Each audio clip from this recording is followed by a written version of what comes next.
Jesus. Daqui a pouco aparece aí o aviso hoje.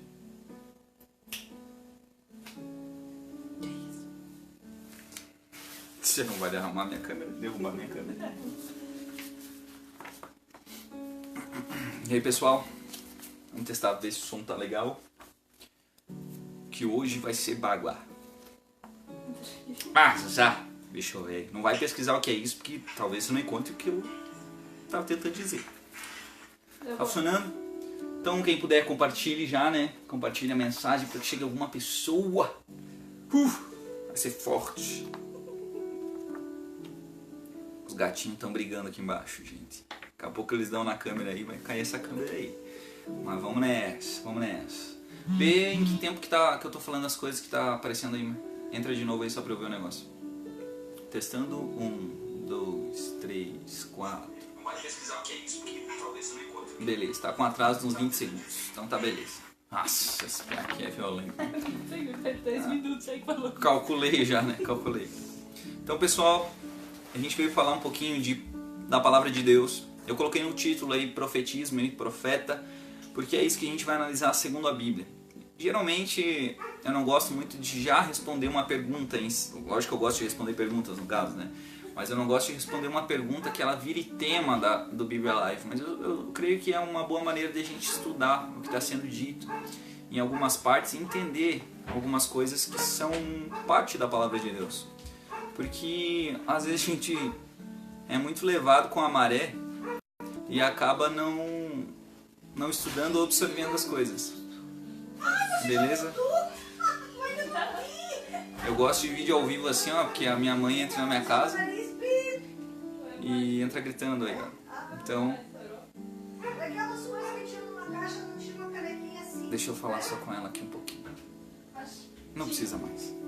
Então, galera, bom, eu tenho uma pergunta a fazer pra você que está assistindo, pra você que vai assistir. Tô fazendo o vídeo. Muito obrigado. Você veio aqui por quê? Para concordar? Antes, verifique na Escritura. Você está iniciando teus passos na fé? Aprenda, ou uma dica que eu dou muito importante, aprenda a verificar na Escritura. Veio para discordar? Amém. Verifique as Escrituras e se puder, comente no vídeo o que você achou de errado, que você tem uma opinião de repente diferente, sendo que muitas vezes eu apresento as opiniões diferentes que são dadas pela teologia e não... Vamos acender a luz um pouquinho lá, fazer um favor. E não necessariamente as minhas opiniões sobre isso ou sobre aquilo, né? Então, você veio por curiosidade, talvez? Aleluia, porque eu aprendo cada vez mais sobre as Escrituras e tenho tentado compartilhar isso com todos. Então, começando a falar da teologia bíblica, nós vamos citar bastante Bíblia aqui, mas vamos fazer algumas reflexões, né? Justamente para que as nossas reflexões não fiquem só uma mensagem bonita, mas tenha bastante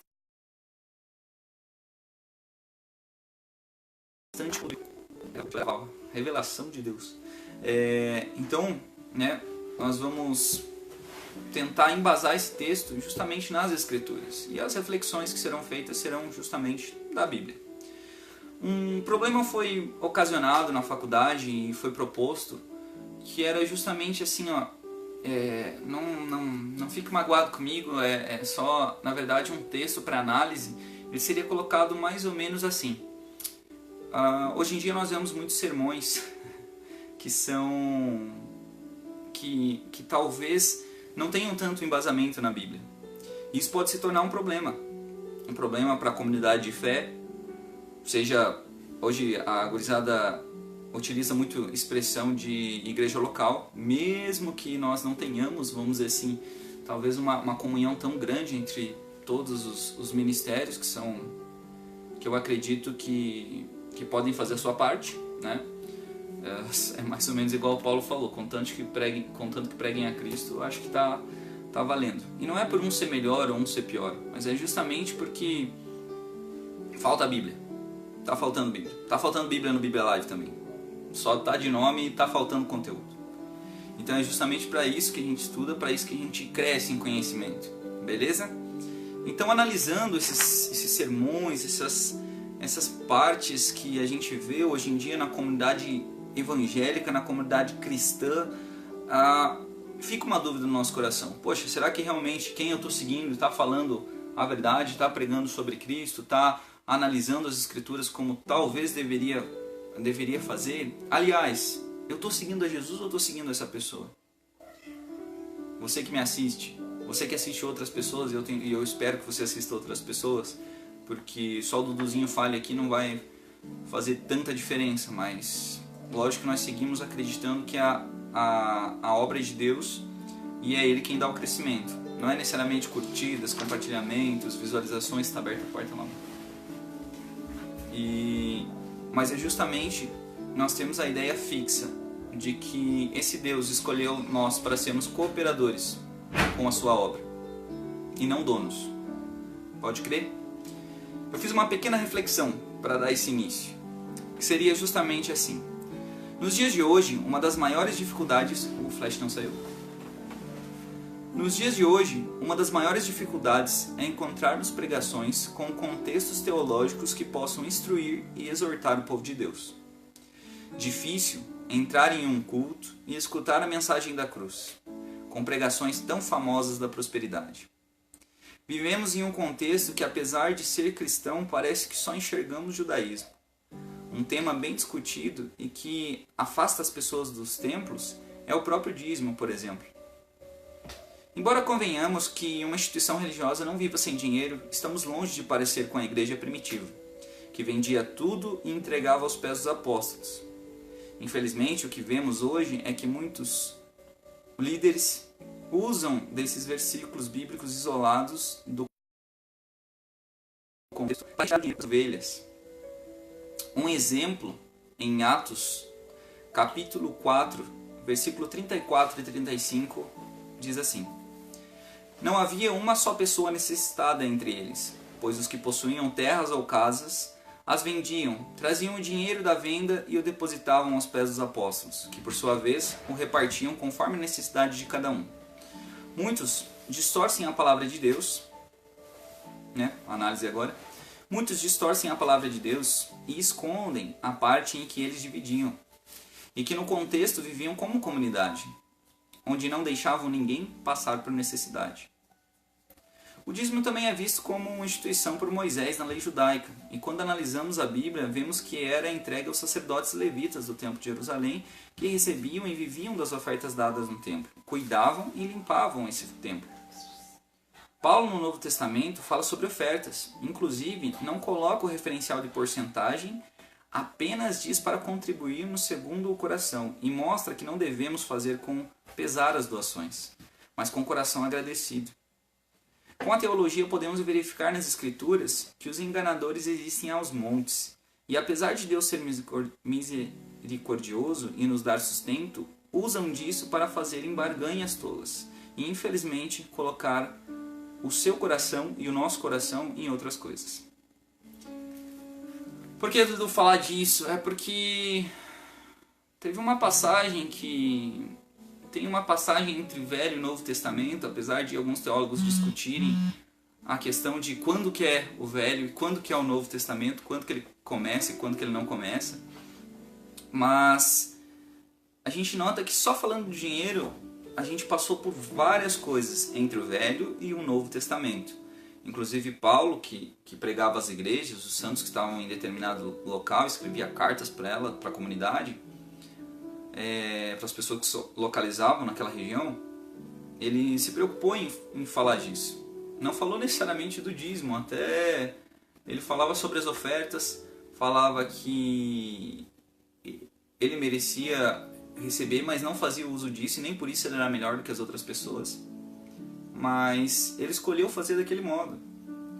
Enfim, hoje o tema principal não é o dízimo, mas é justamente a gente analisar um teminha só. Se vocês notarem, uma partezinha da Bíblia, ela pode se tornar um estudo bem grande. Nós estamos aqui já há quase 10 minutos. Então, se nós notarmos, tem bastante coisa para ser falada. Mas vamos para o tema principal então, o profetismo. O que é ser um profeta? Afinal, o que é um profeta? Até essa dúvida surgiu também numa pregação que nós fizemos em uma das instituições que atendem a pessoas com necessidades especiais aqui em Curitibanos. E eu achei tão legal porque a curiosidade das pessoas com Deus é muita. E se você notar, a gente faz muito pouco, né? A Bíblia Live, se é que é alguma coisa, faz muito pouco. O Dudu como pessoa faz muito pouco. A Daís como pessoa faz muito pouco. Mas essas poucas coisas talvez possam ser bastante alegria no coração de Deus, porque contribuem com a sua obra. Entramos na mensagem? No Antigo Testamento, nós podemos acompanhar textos proféticos dentro dos seus contextos. Porém, nós necessitamos entender e saber quais são esses livros que permeiam sobre a identidade de quem eram e como foram considerados profetas. Ao abrirmos tanto a Bíblia católica quanto a protestante, notamos a presença de vários livros proféticos, os quais são profetas considerados maiores, Isaías, Jeremias, Lamentações, Ezequias, Daniel, e profetas considerados menores, Oséias, Joel, Amós, Abadias, Jonas, Miqueias, Naum, Abacuque, Sofias, Ageu, Zacarias e Malaquias. Antes que confundamos a divisão da nomenclatura sobre profetas maiores e menores, é devido ao tamanho dos livros e não da sua relevância. Porém, devemos considerar que nos livros maiores podemos encontrar mais informações, como no livro do profeta Isaías, por exemplo.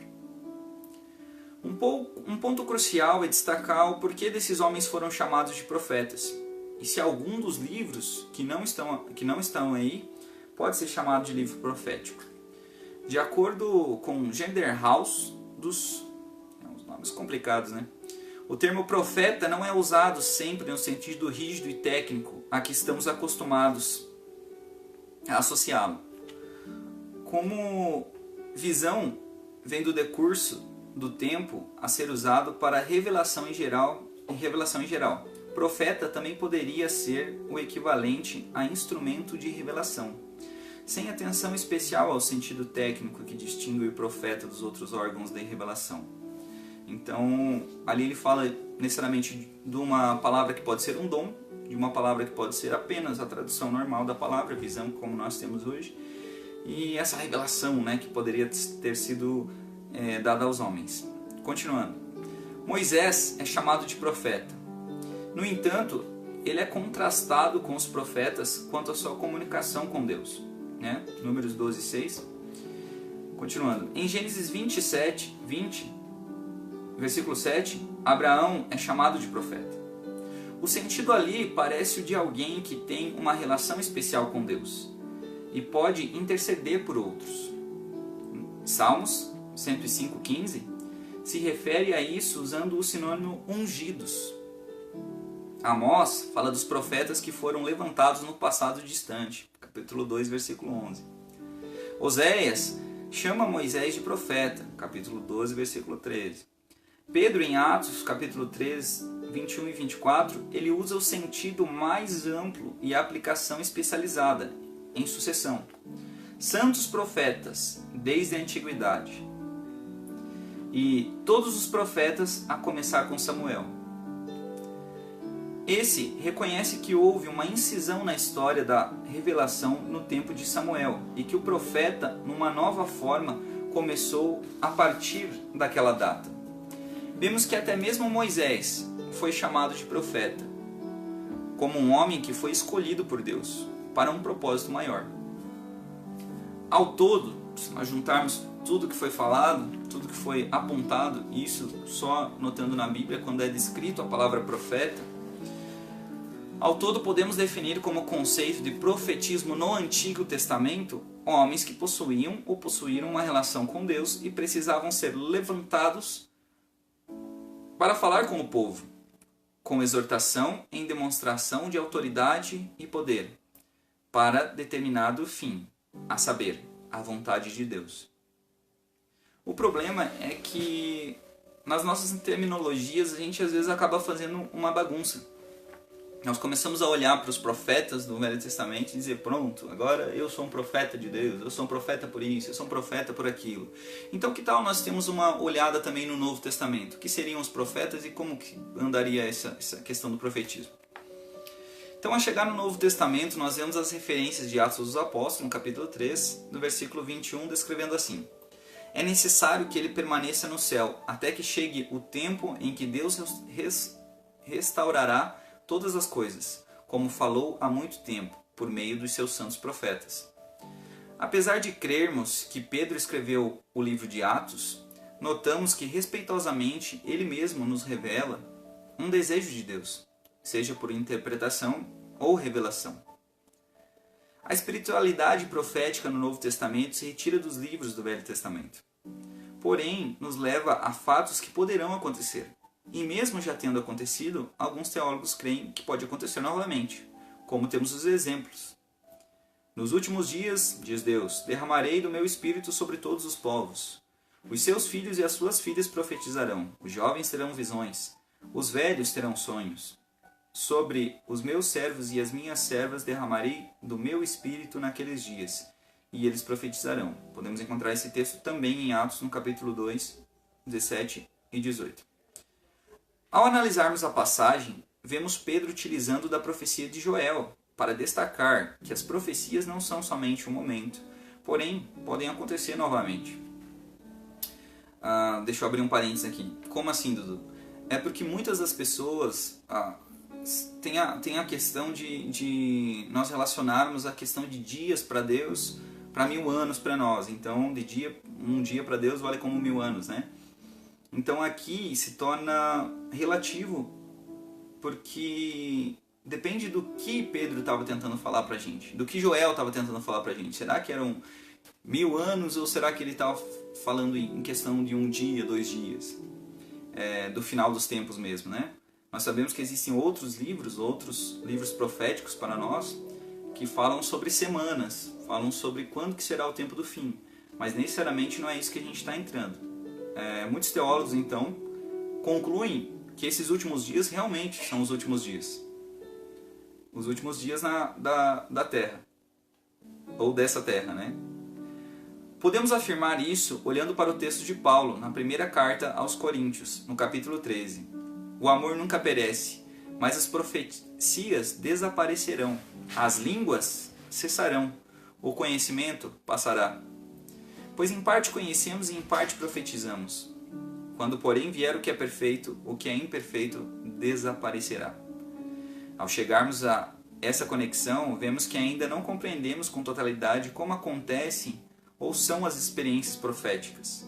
Porém, que um dia, quando vier o que é perfeito, Cristo, o que é imperfeito acabará, cessará. Ao falar de espiritualidade, notamos certa discordância no que vemos nas reuniões e cultos de muitos locais hoje em dia. Porém, ao olhar cuidadosamente para Corinto, também vemos pessoas que acreditavam ser profetas e terem vários dons. Porém, Paulo não impediu as profecias e línguas, por exemplo, que vieram descontrolar a ordem de culto, a ordem no culto. Porém, sua intenção era controlar e organizar essas práticas. Ele escreveu: sigam um caminho do amor e busquem com dedicação os dons espirituais, principalmente o dom de profecia. Pois quem fala em língua não fala aos homens, mas a Deus. De fato, ninguém o entende. Em espírito, fala mistérios. Mas quem profetiza o faz para edificação, encorajamento e consolação dos homens.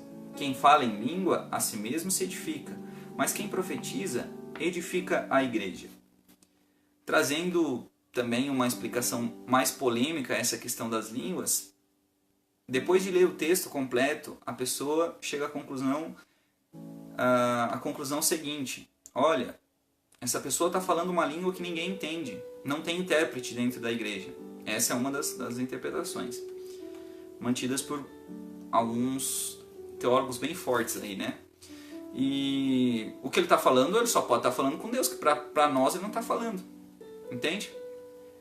Bom, não vamos entrar no assunto de línguas, até porque a gente já entrou uma parte em um Bíblia Live. Então essa passagem que fica aqui, ela está em 1 Coríntios, capítulo 14, do 1 ao 4.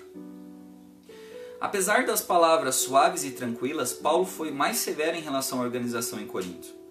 Tratando-se de profetas, falem 2 ou 3, e os outros julguem cuidadosamente o que foi dito. Se vier uma revelação a alguém que está sentado, cale-se o primeiro, pois vocês todos podem profetizar, cada um por sua vez, de forma que todos sejam instruídos e encorajados. Os espíritos dos profetas estão sujeitos aos profetas, pois Deus não é Deus de desordem, mas de paz. 1 Coríntios 14, 29 a 33. Então vocês notam que o apóstolo Paulo ele vem corrigindo a igreja com o tempo, né? E talvez seja um exemplo que a gente deveria dar mais atenção, e necessariamente eu não formar uma ideia para obrigar líderes a fazerem isso, mas justamente dá uma olhadinha para o que Paulo fez em Corinto, para o que ele falou para a igreja que estava em Colossos, enfim. A gente tem vários exemplos bíblicos que talvez deveriam ter um pouquinho mais de atenção, da nossa atenção, para que a gente não cumprisse somente as regrinhas que nós fazemos, mas justamente nós olhássemos para o que Jesus fez através de Paulo e para o que Paulo estava falando através desse desejo de Jesus. Pode ser que Paulo não tenha sido claro e pode ser que a gente não compreenda o que Paulo estava falando. Muitas vezes a gente pode ter interpretações erradas. Jesus falou do próprio sábado. Diz, olha, se um boi cair na lama, vocês não vão levantar ele porque... o quê? Entendem? Bom, continuando. Para o povo de Deus que crê em Jesus como único e suficiente Salvador, devemos olhar para os conselhos de Paulo, para os santos que estavam em Corinto, por exemplo, e notarmos que em suas falas ele destaca que todos terão vários dons. E também que nem todos terão todos os dons. São todos apóstolos? São todos profetas? São todos mestres? Têm todos os dons de milagres? Têm todos os dons de curar? Falam todos em línguas? Todos interpretam? Entretanto, busquem com dedicação os melhores dons. Passo agora a mostrar-lhe um caminho ainda mais excelente. Em 1 Coríntios, capítulo 12, 29 ao 31. Então nós vemos Paulo falando sobre essa questão dos dons, ao qual derruba algumas doutrinas que nós temos insistido em pregar. Por exemplo, você está nesse nível, vamos dizer assim, porque... e você tem que fazer isso, porque senão você não pertence a esse grupo, ou você não tem o dom do Espírito Santo, ou você não tem o batismo no Espírito Santo, ao qual anda colocando muita confusão nesse meio evangélico, vamos dizer assim. E se a gente analisasse com mais cuidado as Escrituras, poderia ter um olhar muito maior para isso. Aliás, um olhar muito simples, é só nós olharmos as Escrituras. Lembra que eu falei no começo? Vocês estão aqui para quê? Para concordar, para discordar? Não importa. Leiam as Escrituras. Confiram nas Escrituras. E me ajudem, me ensinem. Eu sei que, de repente, com essa fala eu posso estar levando para um lado ao qual vocês poderiam colocar uns versículos meio isolados, tipo, não deixe que ninguém nos ensine, né? E vários outros versículos colocando nessas ordens para tentar defender ideologias ou teologias sistemáticas as quais as nossas instituições pregam. Mas e que tal nós olharmos para as Escrituras com uma visão aberta, ao qual ela diz assim, olha, aquele que come antecipadamente da ceia do Senhor é réu. O que é comer antecipadamente da ceia do Senhor? Naquele momento, naquele lugar, está descrito do começo ao fim. Muitos de vocês têm casa para comer, por que vocês não comem em casa? E é por isso que no meio de vocês há muitos com fome doentes, morrendo. Muitos que já dormem, né? Igual é a terminologia que a gente tem para a morte, muitas vezes a gente encontra na Bíblia. Então, falta, né? Falta o Dudu dar mais uma estudada, falta o Dudu dar mais uma localizada no que é a palavra de Deus, o que não é a palavra de Deus. Falta o Dudu rever as doutrinas que ele tem formado. As doutrinas às quais, de repente, ele vai construir uma denominação. E vai colocar como placa dizendo, olha, sigam isso. Se um dia acontecer, eu espero que tenham pessoas que digam, olha Dudu, eu acho, ou aliás, as escrituras dizem que essa parte está equivocada. Eu direi, ok, nós vamos sentar, nós vamos pedir desculpa para o restante das pessoas. E se nós causamos a injustiça através da palavra de Deus, igual muitos matam em nome de Jesus, nós vamos ser esse pessoal que assume. Ok? A proposta que eu tenho para hoje é escrever para você que já é crente em Jesus, né? Acreditar em Jesus, né? Não é necessariamente você que é evangélico. Para você que é evangélico, para você que é espírita, para você que é ateu, para você que é católico, para você que é umbandista, para você que é mormon, que na verdade, lógico que a gente coloca às vezes o termo, às vezes, eu falo cristão e eu falo de várias denominações. Não quer dizer que as pessoas não são cristãos, né? Cristãos, desculpa. Os cristãos agora foi forte. Mas enfim, então não me compreendam mal. Então eu escrevi uma carta para você, para a comunidade que habita aqui em Curitibanos, para a comunidade que habita no Brasil,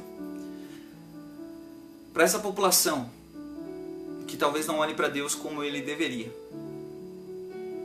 Então, usando os profetas e as profecias, eu gostaria de falar um pouquinho com você. Amém? Eu até faria esse vídeo num pequeno crossover, né? numa separação de vídeo em alguma pequena série, essa pequena carta que eu escrevi para vocês.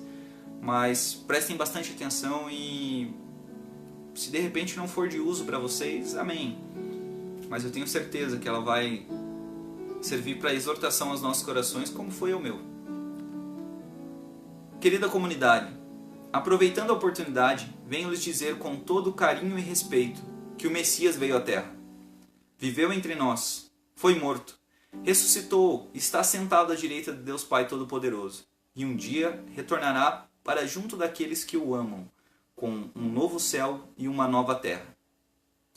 Notamos que pelo Novo Testamento podemos ter a certeza que Jesus histórico existiu, e cabe a nós decidirmos através da reconciliação que nos proporcionou amá-lo reciprocamente. Somos seres falhos, revestidos e lavados de sua palavra. Porém, carregamos uma responsabilidade tremenda de assumir o ministério da reconciliação.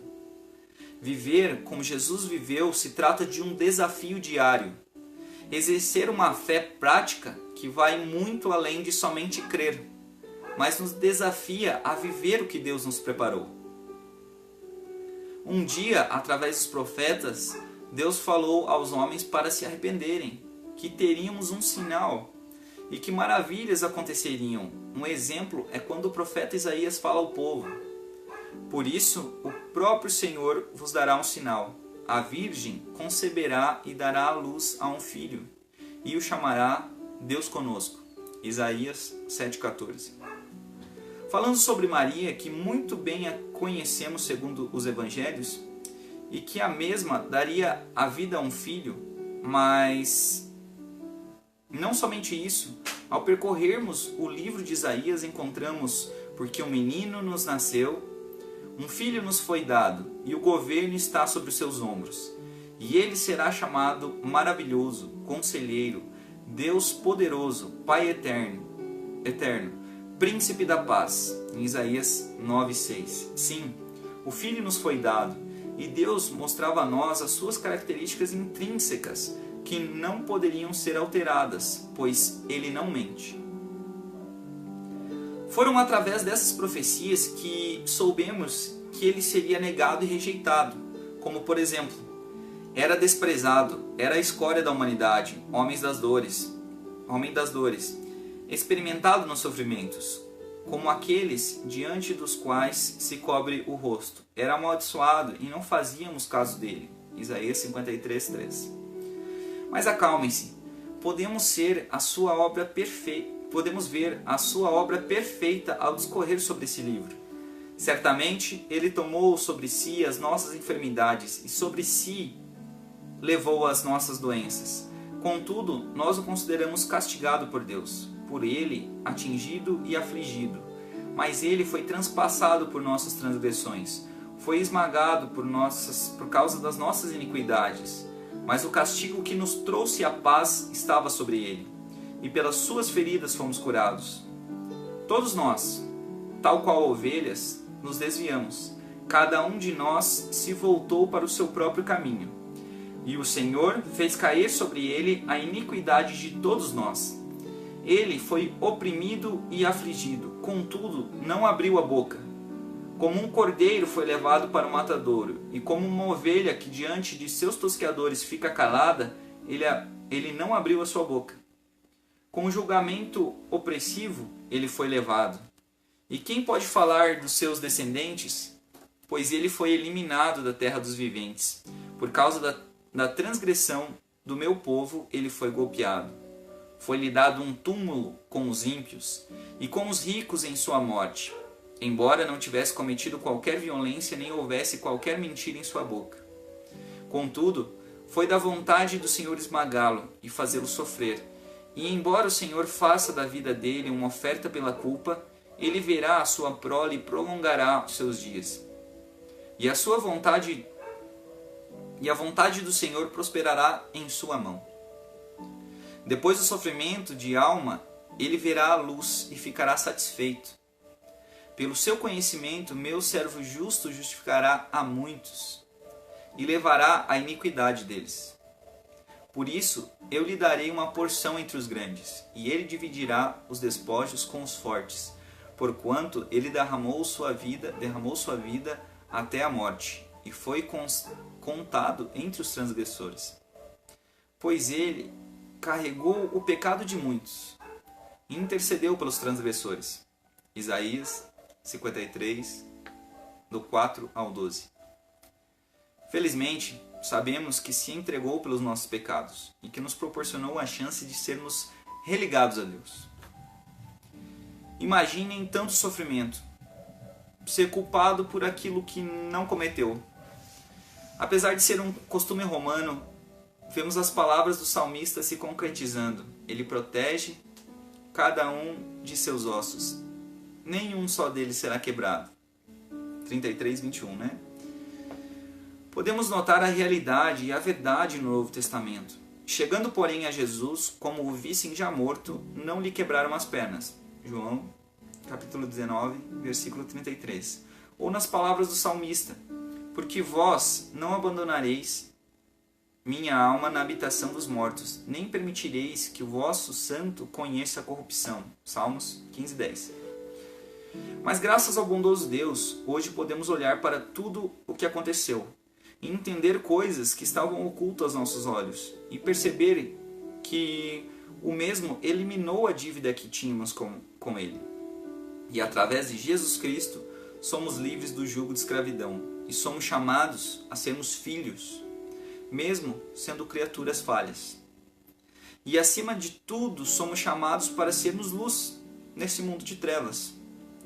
Existe um rei que nos amou a ponto de se entregar e nos oferecer a salvação, através da fé, e não das obras, para que não nos gloriemos, mas que antemão preparou boas obras para que vivêssemos nelas. A sua misericórdia é eterna, e se olharmos para o passado e vermos as profecias cumpridas em Jesus, por que duvidamos tanto em nosso coração? Sejamos gratos, sejamos fiéis, sejamos filhos. Essa então é uma das cartas ao qual eu busquei não somente colocar versículos bíblicos, mas que toda a minha fala fosse embasada também nas cartas de Paulo, para que não ficasse a opinião do Dudu sobre isso, o que o Dudu acha sobre aquilo, mas o que a Bíblia diz sobre Jesus, o que a Bíblia diz sobre o nosso Salvador. Embora nós tenhamos pessoas que discordem, é até bom nós conhecermos a opinião deles. Não para que você possa se demonstrar superior a essas pessoas.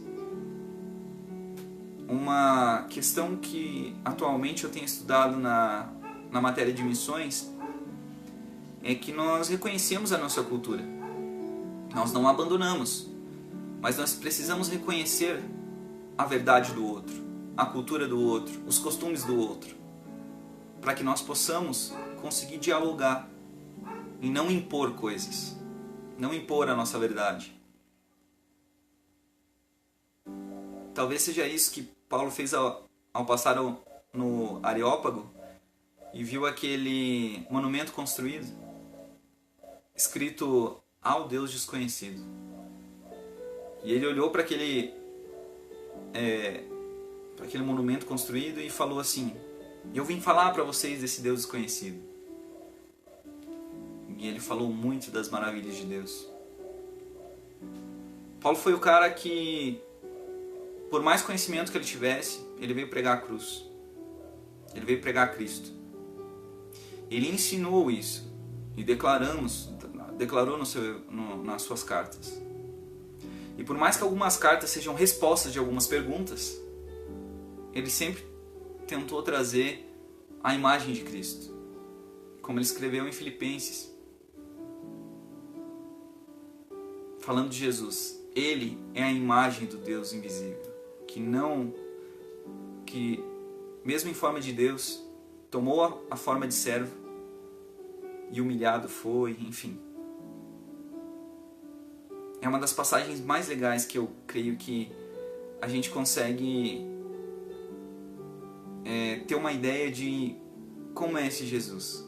Como é esse Jesus que Filipe virou para ele e disse assim: olha, Senhor, se você vai embora, então, disse para Jesus, mostra-nos o Pai. E Jesus olhou para ele e disse: quem vê a mim vê o Pai.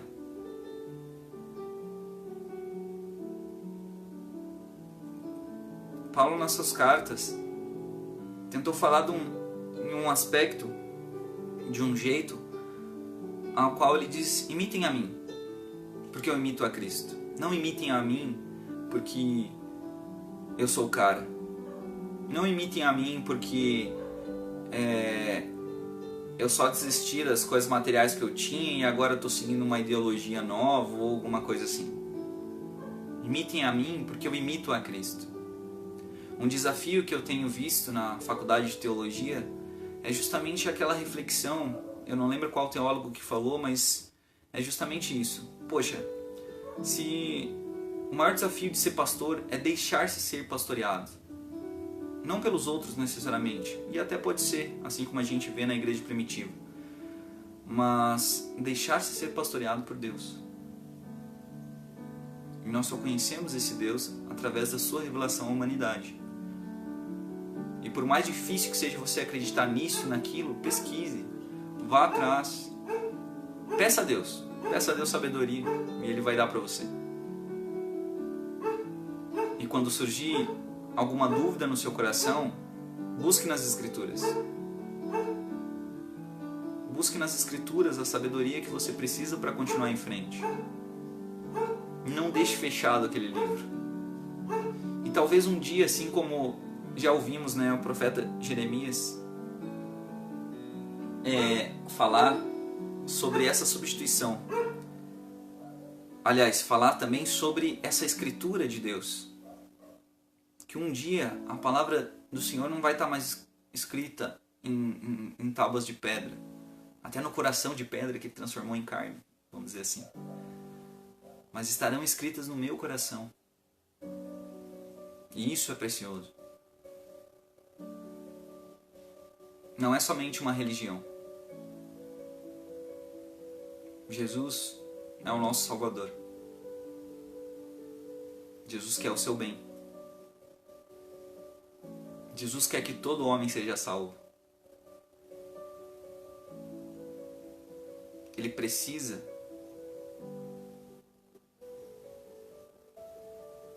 que nós tenhamos ideia disso. E não é porque está faltando alguma coisa nele ou porque é uma necessidade dele. Mas dentro das nossas confusões teológicas, Ele apenas diz para a mulher que estava no poço: o que importa na tua oração é que você ore em espírito e em verdade. Esses são os verdadeiros adoradores.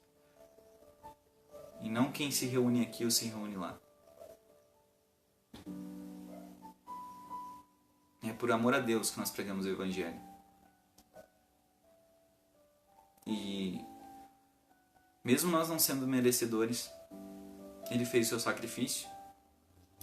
E hoje nós podemos compartilhar um pouquinho do que nós conhecemos sobre Ele. E quando falam de autoridade, quem deu foi Ele. Porque são as palavras dele e não as minhas. Amém? Obrigado então, pessoal, que vocês possam compartilhar essa mensagem para que chegue a alguém. Valeu!